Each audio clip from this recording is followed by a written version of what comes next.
నా మనవడు 10th class public exam రాశాడు. మొన్న ఈ మధ్య రిజల్ట్స్ వచ్చాయి. CGPA 9.7 వచ్చింది అని చెప్పింది మా అమ్మాయి. అంటే మంచి గ్రేడే కదా అని సంతోషించి వాడికి ఫోన్ చేశాం. వాడు ఎంత మాత్రం సంతోషంగా లేడు. 10కి 10 రాలేదు కదా, 9.7 అంటే చాలా తక్కువ అని చాలా డల్గా చెప్పాడు. టాపర్ కావాలనుకునే మెరిట్ స్టూడెంట్ కాబట్టి వాడి నిరుత్సాహాన్ని అర్థం చేసుకోవచ్చు. కానీ ఈ బీజేపీ వాళ్ళకి ఏమైంది? పార్లమెంట్ ఎన్నికల ఫలితాలు చూసి ఆముదం దాగినట్టు మొహం పెడుతున్నారు. వరుసగా మూడోసారి ఆ పార్టీ కూటమి దేశంలో అధికారం అందుకొని హ్యాట్రిక్ కొట్టబోతున్నది. ఇదేమైనా అల్లాటప్ప విజయమా? మామూలుగా ఏ రూలింగ్ పార్టీనైనా 5 ఏళ్ళు భరించడమే కష్టం. వెనకటి రూలింగ్ పార్టీ మీద తీవ్ర అసహ్యం పుట్టి దాని మీద కసితో ఈ పార్టీని నెత్తిన పెట్టుకున్న జనం దీని నిర్వాహకం చూశాక దీని మీద రోత పుట్టి ఇప్పుడెప్పుడు దాన్ని వదిలించుకుంటామా అని తొందరపడతారు. మళ్ళీ ఎన్నికలు రాగానే ఎత్తి చెత్త కుండీలోకి గిరవాటేసి ఎదురుగా ఏ ప్రత్యామ్నాయం కనిపిస్తే దానిని తినబెట్టుకుంటారు. అంటే ఏ కాడికి ఏ పార్టీ అయినా పవర్ కొట్టేసేది సాధారణంగా నెగిటివ్ ఓటు మీదే. ఎంత మూతుబరి పార్టీకైనా ఒక టర్మ్ కాగానే యాంటీ ఇన్కంబెన్సీ తెగులు పట్టుకుని మరుసటి ఎన్నికల్లో అడ్రస్ గల్లంతు కావటం మామూలే. అలాంటిది తమ నాయకుడు నరేంద్ర మోదీ ప్రభుత్వం 10 ఏళ్లలో సాధించిన ఘన విజయాలను, అవినీతి మచ్చ అంటని పరిపాలనను సగర్వంగా చెప్పుకొని భారతీయ జనతా పార్టీ పాజిటివ్ ఓటుతో మూడోసారి కూడా అత్యధిక శాతం ఓట్లు సీట్లు గెలుచుకోవటం ఏ రకంగా చూసినా దిగ్విజయం కాదా? స్వతంత్ర భారత చరిత్రలో ఒక non Congress party 3rd term కూడా పవర్లోకి రావటం ఇంతకుముందు ఎప్పుడైనా జరిగిందా? సొంతంగా 282 స్థానాలు గెలిచి 2014లో పవర్లోకి వచ్చిన బీజేపీకి మూడో టర్మ్లో కూడా 42 తక్కువగా అన్ని సీట్లు దక్కటం గొప్ప కాదు. ఆ మాట అంటే 400 వస్తాయని అనుకున్నాము కదా. ఎగ్జిట్ పోల్స్లో కూడా అన్ని సర్వేలు 350 పక్కానే చెప్పాయి కదా. తీరా వచ్చినవి 240నే కదా. కనీసం సింపుల్ మెజారిటీకి కూడా తక్కువేనాయని బీజేపీ వీరాభిమానుల ఏడుపు. బెట్టింగ్ దందాల స్పెషల్ ఆర్డర్లకు తగ్గట్టు ఎవరి కాకుల లెక్కలు వాళ్ళు వేసి మీడియా సంస్థలు వండివార్చే తలతెక్క ఎగ్జిట్ పోల్స్ను ఎవరు నమ్మమన్నారు? అబ్కీ బార్ 400 పార్ అని మీ నాయకులు తెగ హడావుడి చేసినంత మాత్రం నిజంగానే 400 వస్తాయని మీరు ఎలా అనుకున్నారు? రాజకీయ దురంధరులైన మోదీ, అమిత్ షా 400 అన్నారంటే కనీసం 300 తగ్గకపోవచ్చనే అర్థం చేసుకోవాలి. ఇప్పుడు ఎన్డీఏకు వచ్చిన సీట్లు 300కి 7 కదా తక్కువ. బీజేపీ వరకే చూసుకున్నా ఇప్పటికీ 240 సీట్లతో అదే సింగిల్ లార్జెస్ట్ పార్టీ. సొంతంగా మెజారిటీగా 33 మాత్రమే తక్కువ. దాని దరిదాపుల్లో ఇంకో పార్టీ ఏదీ లేదు. మొత్తం అపోజిషన్ పార్టీలన్నీ అలయన్స్గా కూడి తెచ్చుకున్న మొత్తం సీట్ల కంటే ఒంటి చేత్తో బీజేపీ తెచ్చుకున్నవే ఎక్కువ. ఎన్డీఏ కూటమికి మ్యాజిక్ మార్క్ కంటే 21 సీట్లు ఎక్కువే వచ్చాయి. చాలదా? మరి ఎందుకు కంగారు? సరే, రెండో పెద్ద పార్టీ ఏది? కాంగ్రెస్. దానికి వచ్చినవన్నీ ఆఫ్టర్ ఆల్ 99. నిండా 3 అంకెలు కూడా లేవు. అధికారమే ఏకైక లక్ష్యంగా ఒక నీతి రీతి లేకుండా అమాంబాపత పార్టీలను కూడగట్టి అది గట్టిన INDI గుడారానికి మొత్తం కలిపి వచ్చిన సీట్లన్నీ 235. అంటే మ్యాజిక్ ఫిగర్కు దాదాపు 40 తక్కువ. అయినా సోనియా గాంధీ, రాహుల్ గాంధీ, ప్రియాంక గాంధీలు బ్రహ్మాండ మీద బద్దలు కొట్టినట్టు, ఇప్పటికే పవర్ ఎగిరి వచ్చి వాళ్ళ ఒళ్ళో వాలినట్టు జాయింట్గా ఇకిలిస్తూ వేళ్లతో గుర్తులు చూపిస్తున్నారు. మెజారిటీ కూడా ఇప్పటికే వచ్చేసిన బీజేపీ వాళ్ళేమో మొగాలు వేలాడేసి ఇంతేనా అంటూ తెగ ఫీల్ అయిపోతున్నారు. వీరేమో గెలుపుని చూసి ఓటమి అనుకుంటున్నారు, వారేమో ఓటమిని గెలుపుగా చూపెట్టుకుంటున్నారు. భలే, ఇంతకీ నీరసం ఎందుకయ్యా అని బీజేపీ క్యాంప్ వాళ్ళని అడిగితే ఇలా సొంతంగా మెజారిటీ కూడా తిరుగులేని పరిస్థితి వస్తుందని ఎన్నడూ అనుకోలేదు అని ఉసూరుమంటారు. అనుకోకపోతే అది వారి తెలివి తక్కువ. ఇది ఇలాగే అయ్యే ఆస్కారం ఎంతైనా ఉన్నదని బీజేపీ బడా నేతలకు కూడా ఎప్పుడో తెలుసు. కర్మంచాలకు ఇట్లాంటి అగత్యం వచ్చినా మెజారిటీకి ఇబ్బంది లేకుండా చూసుకోవటానికే చిన్న పెద్ద ప్రాంతీయ పార్టీలను తమ బుట్టలో వేసుకోవటానికి వాళ్ళు తెగ తంటాలు పడ్డారు. తెలంగాణ ఎన్నికల ముందు కేసీఆర్ పార్టీతో చాటుమాట సరాగాలు ఆడినప్పుడే ఈ సంగతి రాజకీయ పరిశీలనకు అర్థమైంది. ఆంధ్రప్రదేశ్లో నమ్మరాని తెలుగుదేశంతో పొత్తు వద్దే వద్దు అని పార్టీ హిందూ వర్గాలు ఎంత మొత్తుకున్నా వినకుండా ఢిల్లీ పెద్దలు పట్టుబట్టి కొంగుముడి వేయించినప్పుడైనా దానిలోని మర్మం కమలం వాళ్ళకి తేటతెల్లం అయి ఉండాలి. ఉత్తరాదిన పడగల గండ్లను దక్షిణాదిన వైసీపీ, టీడీపీ లాంటి పార్టీల సాయంతో పూడ్చుకోవాలని బీజేపీ నాయకులు చాలా కాలం కిందటే డిసైడ్ అయ్యారు.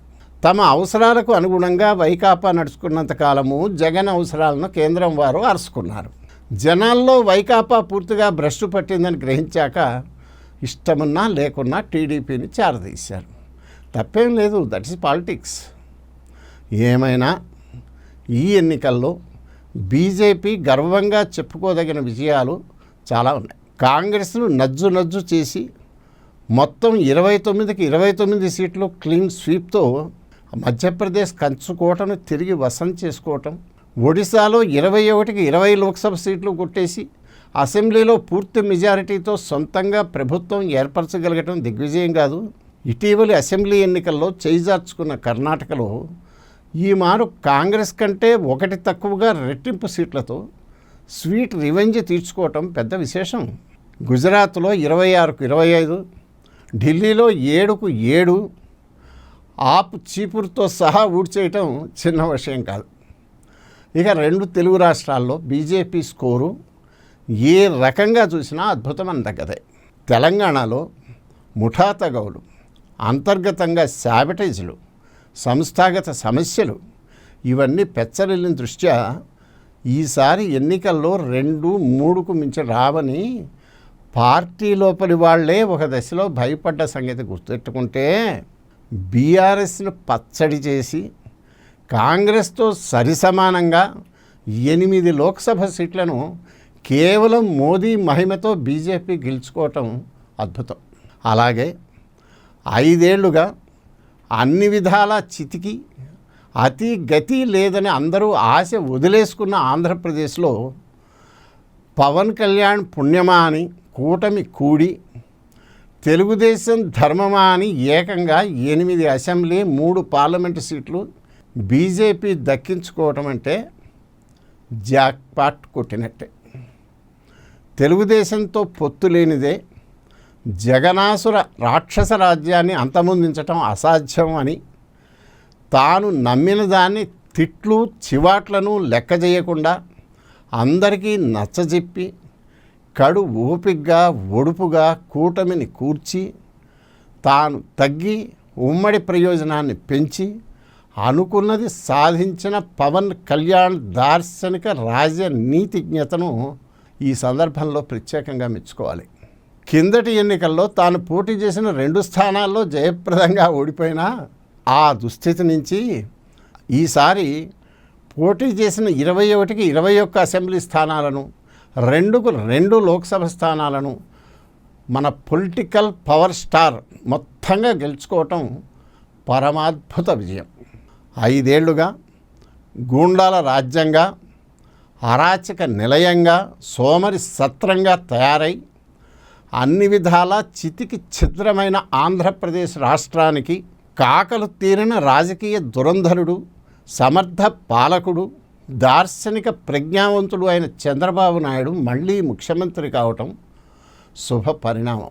పూర్వ ప్రభుత్వం దింపిన అప్పుల ఊబి నుంచి పైకి లాగి మళ్ళీ రాష్ట్రాన్ని అభివృద్ధి పథాన నడిపించగలడని, పాడుబడిన అమరావతికి పునర్వైభవం తెచ్చి రాష్ట్రానికి చక్కటి రాజధానిని అమర్చి అభివృద్ధి చెయ్యగలడని చంద్రబాబు మీద ప్రజలు ఆశ పెట్టుకున్నారు. గతానుభవాల నుంచి పాఠం నేర్చి 2014-19 ఏలుబడిలో చేసిన తప్పులు పునరావృతం కాకుండా చూసుకుని సన్స్ట్రోకుల నుంచి జాగ్రత్త పడగలిగితే చంద్రబాబు నాయుడు ఆదర్శ పాలకుడిగా చరిత్రలో నిలిచిపోగలడు. ఇక తెలంగాణలో కాంగ్రెస్కు బలమైన ప్రత్యామ్నాయంగా బీజేపీ ఎదిగింది. దాని ఫండమెంటల్స్ చాలా పటిష్టంగా ఉన్నాయి. కాబట్టి తెరాస లేక భారాసకు కష్టకాలమే. పోటీ చేసిన మొత్తం అన్ని సీట్లలో ఘోరంగా ఓడిపోయినంత మాత్రాన గులాబీ వాడి వడిలినట్టేనని చెప్పడం తొందరపాటే. తెలంగాణ రాజకీయాల్లో కేసీఆర్ ప్రభావాన్ని ఎవరూ తక్కువ అంచనా వేయకూడదు.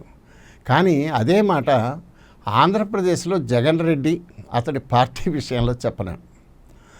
అధికార ప్రభావం పోయి కేంద్రంలో రాష్ట్రాల్లో బలాబలాలు మారిపోయినందున తీవ్ర ఆర్థిక నేరాల క్రిమినల్ కేసులను జైలును అతడు బహుశా ఇంకేమాత్రమూ తప్పించుకోజాలడు. అధికారం ఆశతో అతడి నడమంత్రపు పార్టీలోకి వాలిన రాజకీయ పక్షులు అది కాస్త పోయాక కొత్త వలసను ఎత్తుక్కోక మానం. వైఎస్ సొంత కుటుంబం వాళ్లే చీకొట్టే పరిస్థితి వచ్చాక వైఎస్ఆర్ కాంగ్రెస్ పార్టీ అంతరించకుండా మిగలగలిగితే అబ్బరమే. ఇక జగన్ రెడ్డిని ముద్దులాడి అతడి అండతో మిడిసిపడ్డ సాములోర్లకు, మర్డర్ కేసులో ఏ పాప మెరుగని పసివాళ్లకు, అధికార మదంతో నోళ్లు పారేసుకున్న తక్కువ వదరబోతులకు ఇక కష్టకాలమే. ఈసారి 400 సీట్లు గ్యారంటీ అని బీజేపీ పెద్దలు, అవును నిజమే అన్నీ వచ్చేట్టే ఉన్నాయని మిడిమేలపు మీడియా ఇచ్చిన బిల్డప్లను చూసి ఇక ఎలాగూ గెలవబోయే వాళ్ళకి మన సాయం ఎందుకన్న ఉదాసీనత జనంలో ఎక్కడొస్తుందో, ఓవర్ కాన్ఫిడెన్స్ మూలంగా బీజేపీ కొంప ఎక్కడ మునుగుతుందోనని ఆ పార్టీ హితైషులు భయపడ్డారు. అదృష్టవశాత్తు 2004 నాటి గత్తరైతే తప్పింది.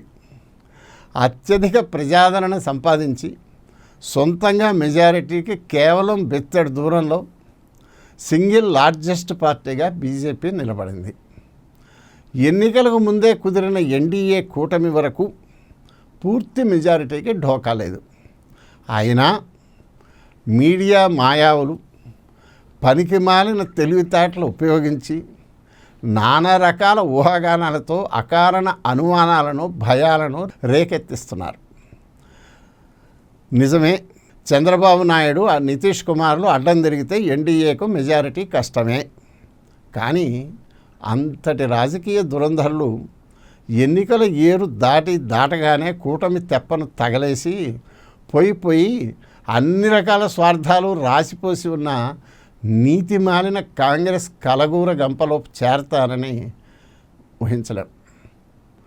నమ్మక ద్రోహానికి పాల్పడితే జనం మొగాన పేడనీళ్లు కొడతారన్న భయం వల్లైనా అలాంటి నీచత్వానికి కనీసం కొంతకాలం వరకు ఎవరు దిగజారరు. ప్రభుత్వం ఏర్పాటుకు ఎవరిని ఆహ్వానించాలో నిర్ణయించేది రాష్ట్రపతి ద్రౌపది ముర్ము. ఆమె గుణగణాలు ఎరిగిన వాళ్ళెవరికి ఆమె న్యాయమార్గం తప్పుతారన్న సందేహం కలగదు. కాస్తంత సందు దొరికితే చాలు అధికారం కోసం, లేక బీజేపీ అధికారాన్ని గండిగొట్టడం కోసం ఎంత నీచానికైనా అవతల వారు దిగజారగలరు. కానీ ఆ పాటి సందు వారికి ఇప్పుడప్పుడే చిక్కదు. ఏమైనా కేంద్రంలో బీజేపీ ఏకఛత్రాధిపత్యం ముగిసినట్టే. ప్రభుత్వ మనుగడకు కూటమి పార్టీల సహకారం తప్పనిసరి అయినప్పుడు భాగస్వామ్య పక్షాలు తల ఎగరవేయక మానవు. మద్దతుకు ప్రతిఫలంగా హిరణ్యాక్షవరాలు కోరకుండానూ ఉండవు. గతంలో జయలలితలు, మమతా బెనర్జీలు, చంద్రబాబులు వాజ్పేయికి తెచ్చిపెట్టిన సంకటాల వంటివి ఇక ముందు ఎదురు కాబోవని చెప్పలేం. వాటి సంగతి తర్వాత మాట్లాడుకోవచ్చు. ఏమైనా నరేంద్ర మోదీ మరీ వాజ్పేయి అంత సౌమ్యుడు, మంచివాడు కాడు. కాబట్టి కథ ఎలా అయినా తిరగవచ్చు. చూద్దాం. ఇంతకీ ఈ ఎన్నికల ఫలితాల్లో గుండెకాయ లాంటి ఉత్తరప్రదేశ్లో, రాజస్థాన్, పంజాబ్, మహారాష్ట్ర వంటి రాష్ట్రాల్లో భంగపాట్ల నుంచి బీజేపీ నేర్వాల్సిన గుణపాఠాలు, మార్చుకోవాల్సిన పద్ధతులు ఏమి లేవా? లేకేమి? ఆ పార్టీ, దాని నాయకులు చేసిన తప్పులు, ఆత్మావలోకనం చేసుకోవాల్సిన అంశాలు, సరిదిద్దుకోవాల్సిన లోపాలు బోలెడున్నాయి. వాటి గురించి ఇంకో వీడియోలో చెప్పుకుందాం.